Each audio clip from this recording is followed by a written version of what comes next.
இந்த நாளுக்கான கர்த்தருடைய வார்த்தை, இந்த உயிர்த்தெழுந்த திருநாளின் மறுநாள் நம்ம பார்க்க போகிற மகிமையின் ராஜாவை நம்ம பார்க்க போகிறோம். அவர் உயிர்த்தெழுந்த நாதர், உயிர்த்தெழுந்த இயேசு கிறிஸ்து மகிமையின் ராஜாவாக விளங்குகிறார். சங்கீதம் 24:7 சொல்லப்படுது, வாசல்களை உங்கள் தலைகளை உயர்த்துங்கள், ஆதி கதவுகளை உயருங்கள், மகிமையின் ராஜா உட்பிரவேசிப்பார். இந்த பகுதியில் ஒரு அருமையான வார்த்தை இன்றைக்கி ஆண்டு தந்திருக்கிறாரு. வாசல்களே உங்கள் தலைகளை உயர்த்துங்கள், அநாதி கதவுகளே உயருங்கள், மகிமையின் ராஜா உட்பிரவேசிப்பார். வாசல்கள் அப்படின்னு சொன்னாலே எனக்கு ஒரு தடவை ஆண்டவர் என்ன விளக்குனான்னா, பிள்ளைங்க. வாசல்கள் அப்படின்னா பிள்ளைகள். உங்கள் தலைகளை உயர்த்துங்க. பிள்ளைகளே, நம்ம பிள்ளைங்க, நமக்கு பிறந்த பிள்ளைங்க, நம்ம ஆத்மீக பிள்ளைகள் எல்லாரையும் சொல்கிறாரு, உங்கள் தலைகளை உயர்த்துங்கள். அநாதி கதவுகளே அப்படின்னா ஆதி முதல் இருக்கிற பெரியோர்களை நம்ம என்ன சொல்லலாம், உயருங்கள்.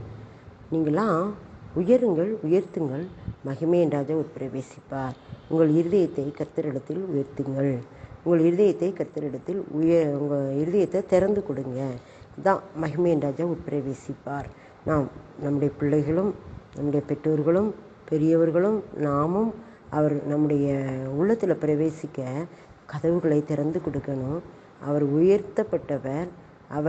உயர்த்தப்பட்டவராக இருக்கிறதுனால நாமும் கூட நம்முடைய தலையை உயர்த்தி அவரை துதிக்கும்போது மகிமையான அந்த ராஜா நம் இதயத்துக்குள் பிரவேசிப்பார். இதோ வாசற்படியில் நின்று கதவை தட்டுகிறேன், ஒருவனின் சத்தத்தை கேட்டு கதவை திறந்தால் உள்ளே பிரவேசித்து அவனோட பூஜனம் பண்ணுவேன், அவனும் என்னோட பூஜனம் பண்ணுவான் அப்படின்னு சொன்ன அந்த வார்த்தையின்படி கர்த்தர் இந்த நாளில் நம்மோடு பூஜனம் பண்ணனா என்ன? வேத வசனங்களை நமக்காக விலக்கி காட்ட, அதுதான் நம்முடைய உணவு, ஆத்மீக உணவு. அந்த பூஜனம் பண்ணதுக்கு அவர் ஆயத்தமாக இருக்கிறார். அந்த வேத வாக்கியங்களின் வெளிச்சத்தை, சத்தியத்தை நமக்கு விளக்கி காட்ட அவர் ஆயத்தமாக இருக்கிறார். அதுக்கு தான் உங்கள் இதயத்தின் கதவுகளை திறவுங்கள் அப்படின்னு சொல்கிறார். அநாதி கதவுகளே உயருங்கள், வாசல்களே உங்கள் தலையை உயர்த்துங்கள். நீங்கள் குனிஞ்சிக்கிட்டே இருக்காதீங்க, உலகத்தையே பார்த்துக்கிட்டு இருக்காதீங்க, மாம்சத்தையே பார்த்துக்கிட்டு இருக்காதீங்க. உங்கள் தலையை உயர்த்தி இயேசு கிறிஸ்துவை பாருங்கள், உயிர்த்தெழுந்த இயேசு கிறிஸ்துவை பாருங்கள். அநாதி கதவுகளே உயருங்கள், கதவுகளாகி உங்கள் இதயத்தை திறந்து கொடுத்து அவரை உள்ளே வரவழைங்க.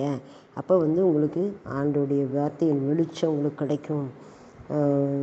சங்கீதத்தில் 119 சொல்லுவார், என்னுடைய வேதத்தை நான் பார்க்கும்படிக்கு என்னுடைய கண்களை திறந்தள்ளும்.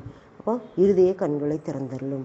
நம்முடைய இருதயம் அடைக்கப்பட்டிருந்துன்னா கர்த்தர் சொல்கிறாரு, நீ உயர்த்து தலையை, கதவுகளை திறந்து வை, மகிமையின் ராஜா உள்ளே பிரவேசித்து உனக்கு உள்ளும் புறமும் சென்று மேய்ச்சலை கண்டடைவான்னு சொன்ன வார்த்தையின்படி வார்த்தைகளின் பொருள் விளக்கம், ஆண்டோடைய சத்தியத்தை விளக்கி காட்டுவார் என்று சொல்லி தான் இந்த பகுதி நமக்கு சொல்லுகிறது. ஆமென்.